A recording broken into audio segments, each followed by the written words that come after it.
ঘাসফুলের নিজেদের লড়াইয়ে এবার নতুন মোড় নিল। দলের ৬৭৫ কোটির তহবিল ঘিরে জল গড়িয়েছে আইনের দরজায়। তৃণমূলের ব্যাংক অ্যাকাউন্ট ফ্রিজ করে লেনদেন বন্ধ রাখার দাবিতে পুলিশের দ্বারস্থ হয়েছেন ঋতব্রত শিবিরের বিধায়করা। একই ইস্যুতে আগেই ব্যাংকে চিঠি দিয়েছিলেন প্রাক্তন কোষাধ্যক্ষ অরূপ বিশ্বাস। সাংগঠনিক ভাঙনের পাশাপাশি দলের আর্থিক নিয়ন্ত্রণ নিয়েও এই তীব্র টানাপোড়েন। না, লুকোছাপার কিছুই বাকি থাকলো না। তৃণমূলের অন্তরের নাটক থামছে না। অন্তরের সংঘাত এবার গড়ালো দলের ৬৭৫ কোটির তহবিলের নিয়ন্ত্রণ নিয়ে টানাপোড়েনে। ব্যাংক অ্যাকাউন্ট ফ্রিজ করে আর্থিক লেনদেন বন্ধ রাখার দাবিতে বৃহস্পতিবার পুলিশের দ্বারস্থ হলেন বিদ্রোহী নেতা ঋতব্রত বন্দ্যোপাধ্যায়ের অনুগামী বিধায়কেরা। তার আগেই অবশ্য একই দাবিতে ব্যাংক কর্তৃপক্ষকে চিঠি দিয়েছিলেন দলের প্রাক্তন কোষাধ্যক্ষ অরূপ বিশ্বাস। অরূপের চিঠি প্রসঙ্গে ঋতব্রত বলেছেন, অরূপ বিশ্বাসের চিঠির সারবত্তা রয়েছে। এই অ্যাকাউন্টে যে চুরির টাকা, কাটমানির টাকা নেই তা কি গ্যারান্টি রয়েছে?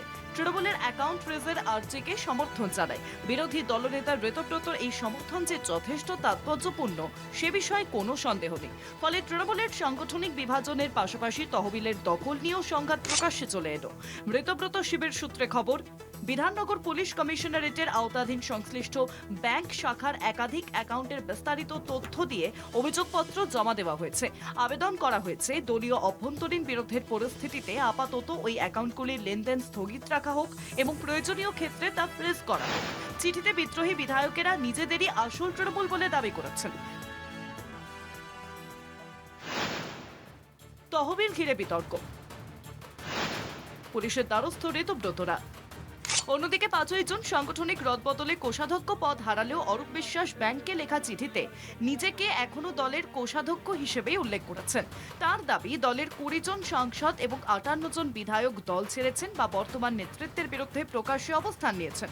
এই অবস্থায় তহবিল নিয়ন্ত্রণ নিয়ে অনিশ্চয়তা তৈরি হয়েছে। তাই অনুমোদিত লেনদেন রুখতে অ্যাকাউন্টের স্থিতাবস্থা বজায় রাখা জরুরি বলে তিনি জানিয়েছেন। একই সঙ্গে আগে সই করা চেকের সম্ভাব্য অপব্যবহার নিয়েও আশঙ্কা প্রকাশ করেছেন তিনি। কালীঘাট তৃণমূল অরূপের চিঠি দেওয়ার অধিকার নিয়ে প্রশ্ন তুলেছে। বলেছে, গত ৫ই জুন থেকে অরূপ নন দলের কোষাধ্যক্ষ শুভাশিস চক্রবর্তী। কিন্তু বিদ্রোহী তৃণমূলের বক্তব্য, সংশ্লিষ্ট ব্যাংকে একথা জানানো হয়নি। ব্যাংকের খাতায় দলের কোষাধ্যক্ষ অরূপ বিশ্বাসী রয়েছেন। তহবিল নিয়ন্ত্রণ বিতর্ক, বিদ্রোহের নতুন বোর্ড। নির্বাচন কমিশনে জমা দেওয়া অডিট রিপোর্ট অনুযায়ী তৃণমূলের তহবিলে রয়েছে প্রায় ৬৭৫ কোটি টাকা। ইতিমধ্যেই দলীয় ভাঙনের ছবি স্পষ্ট হয়েছে বিধানসভা ও সংসদীয় স্তরে। একদিকে ঋতব্রতর শিবিরের বিদ্রোহ, অন্যদিকে সংসদীয় দলে বিভাজন, সব মিলিয়ে সংগঠনগত সংকটের পাশাপাশি এবার আর্থিক নিয়ন্ত্রণ নিয়েও দ্বন্দ্ব তীব্রতর হয়েছে।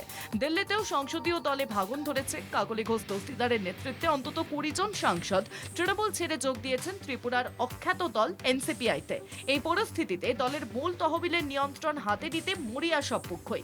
রাজনৈতিক মহলের মতে এই সংঘাত এখন কেবল নেতৃত্বের নয়, পৌঁছে গিয়েছে দলের ক্ষমতার কেন্দ্রবিন্দু তহবিল নিয়ন্ত্রণে।